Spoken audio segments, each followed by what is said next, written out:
I'm George Leak. I've lived in Austin since '82. There was a show at the State Theater for Halloween 1985, and it was one of these things where like 10 different bands, some bands I'd seen before, but here was this band called Cargo Cult. It's like, man, what a, it was really interesting group, and this whole thing with this sort of Polynesian stuff, and Biscuit had a couple of songs about Vietnam, and it was a real interesting show. One of the things that show that really stands out is somebody in the middle of the set threw this baggie, and he's like, "Oh my God!"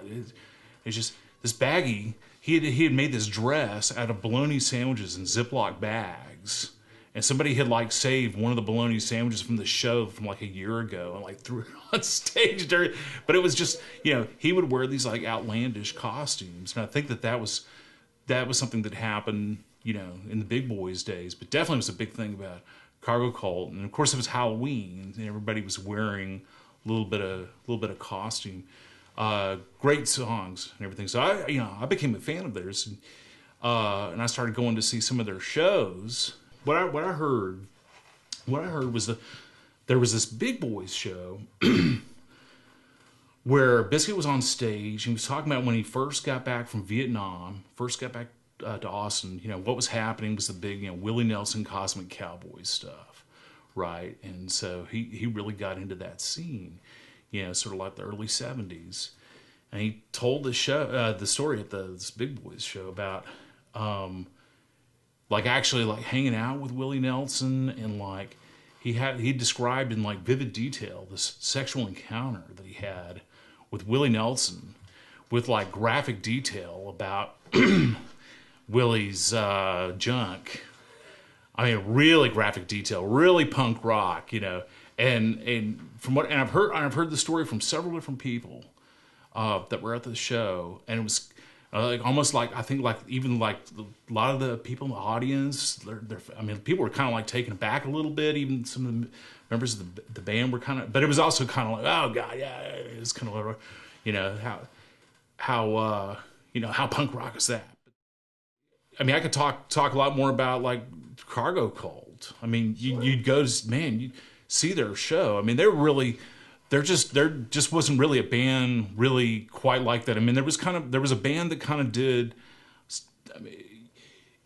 They just such a vivid show, and it was kind of glam, it was kind of camp, but not really, because it was the kind of material that Cargo Cult was doing was just all the stuff about insecurities, and like I said, I mean, they did, he had a couple songs about Vietnam, being in Vietnam is. And I just the stage presence. I don't know. A lot of bands back in the day, that would sort of dress up and be kind of camp and be sort of punk rock, but there wasn't this really serious undertone. And it's kind of one of the things about Cargo Cult. It's so kind of. I mean, I guess to some extent the Butthole Surfers kind of had a bit, but there was always kind of a jokey thing with them. But it was just. I don't know. It just seemed like they really had something to say with what they were doing, and their record was great.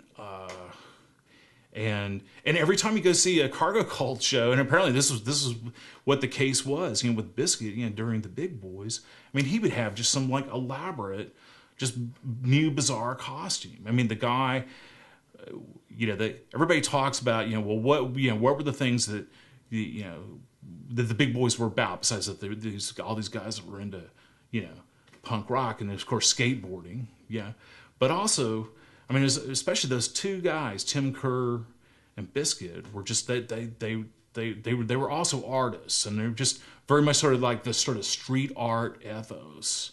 They're both, very, very much so, and just really it came out both in the costumes, but also the album covers. It was just.